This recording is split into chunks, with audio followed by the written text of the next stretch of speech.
But don't worry, my sister. Don't worry. God has got you. Do we make that up? Do we create that in some? No, that actually happened in the United States. It's service, service, service. That's what we call hard edge striving now. It's service. If you could watch that clip and come out of it not thinking that Tucker Carlson is a full-on sociopath, I don't know what conversation about politics or culture or society or anything we can have. His laugh gives it away every time. It is faker than a smile on the face of Mark Zuckerberg. But anyway, he does have a point he wants to make. It's a horrible point, it's a racist point, but we're gonna get to that point now. Take a look at what he had to say about the relationship between Cory Booker and Ketanji Brown Jackson. But the best was at the end. Don't worry, my sister. Wait a second, they're related?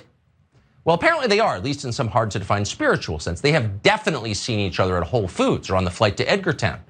For decades, these two pioneers have followed virtually identical paths.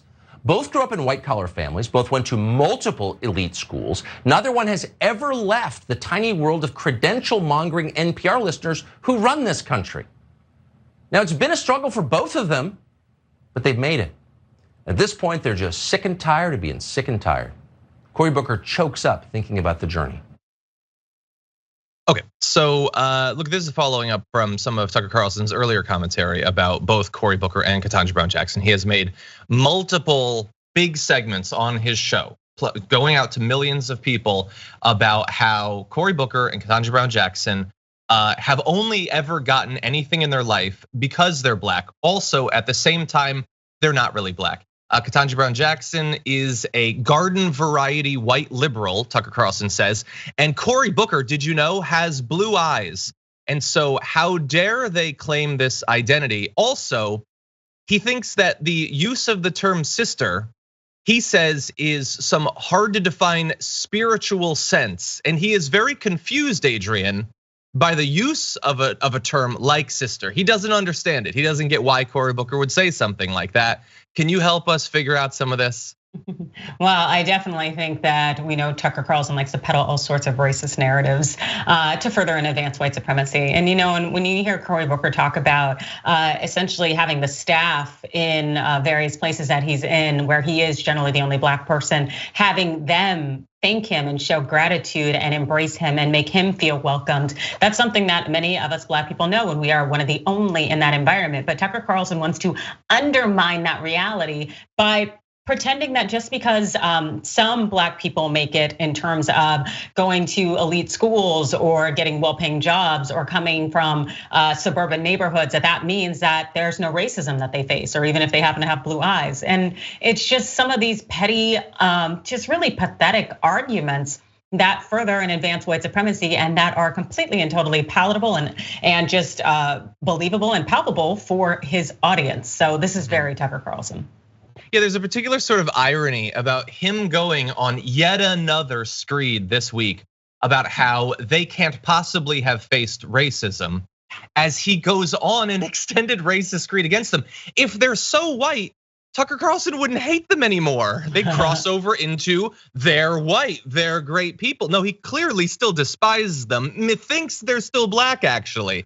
No, but like, and of course, there's the irony of racists have at all points laid out a million different ever-changing, ever-shifting requirements for you to be considered good enough. You have to do all of these things. You have to act certain ways, you have to dress certain ways, you have to talk certain ways, you have to go to certain sorts of schools, have a certain sort of career. You have to do all of these things to have any chance of these racists accepting anyone who isn't white, regardless of what the context is, economic, social, cultural, whatever. But then if you do it, you're white now, but in the bad way, in that we're still gonna say that you got your job due to affirmative action. We're still not gonna accept you. But now how dare you claim that you've ever faced any adversity of any kind? That is just such a sick worldview, such a sick system for Tucker Carlson to knowingly spread. He gets every piece of this puzzle he understands, but his audience, they're not thinking about it as mechanically as he is, and yet they accept it. Like they want black people, brown people to act a certain way. If you don't, they hate you, they fear you. But if you do, well, then it doesn't count anymore. How dare you claim to have had this life experience at all? What a sick way to think about the world and about other people. Yep, and a lot of people think that way. Just like even the things I've heard, like, oh, you're the whitest black girl I've ever met. That's just reinforcing the notion that there's only one uniform type of being a black woman. And just all of these things that we hear and experience on a daily basis, yet people say, oh, I'm not racist. I don't have a racist bone in my body. It's like, really, you live and breathe white supremacy and maintain that entire system with how you interact with the world and the benefits that you enjoy as a result of them. And Tucker Carlson's just out here to continue to promulgate that message to his minions who do not have, I would say, the integrity or even the intellectual rigor to really break apart what's being said here, but also to reject it.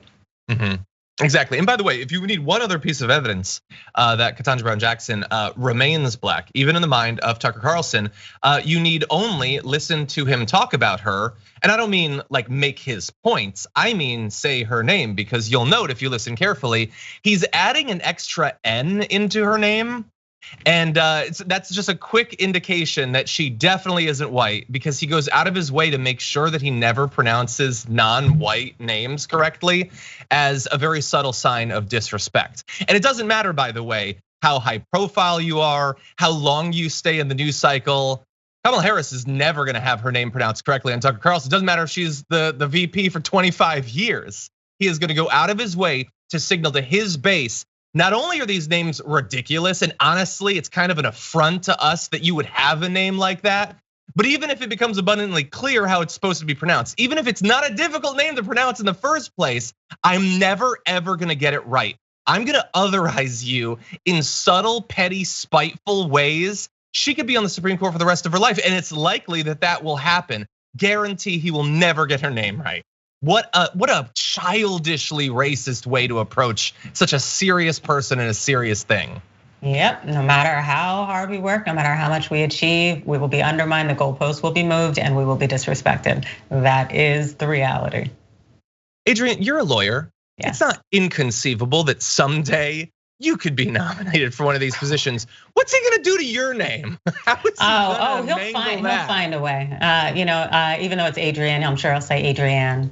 But also just even calling me by my first name if I'm a Supreme Court justice, like calling me or calling Sonia Sotomayor Sonia, as opposed to Justice Sotomayor. Like these things are just little subtle slights, and a lot of them come from Jim Crow, especially when it comes to name usage. And Tucker Carlson has them all in his arsenal, and he's going to use them to maintain his system of oppression. He likes it.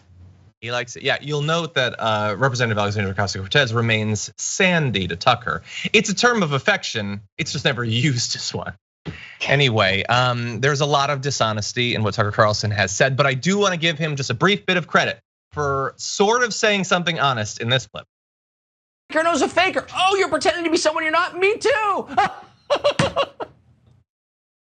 Yeah, that was honest. I understand that. Look, I'm a fallible person. Okay, I'm not a professional. I'm not an Anderson Cooper or whatever. I'm a fallible person. I cannot get past that laugh. Is it like there's no way that when he does that, the cameraman doesn't go, ugh, like that his producers, that his EP, his wife, his friends, to the extent that he has them, is capable of maintaining a human friendship, haven't said, that's a really weird thing that you do. And it's not, look, I'm not gonna criticize someone's honest laugh because you don't choose how you laugh. I laugh exactly like my dad did. And I remember thinking as a kid that he laughed really weird, but now it's mine. It's just, that's what I have. But he's clearly faking it because no other person like goes, ah, and now I'm back to the news. Like you can't cut off in that way. What is going on with him? Yeah, I agree.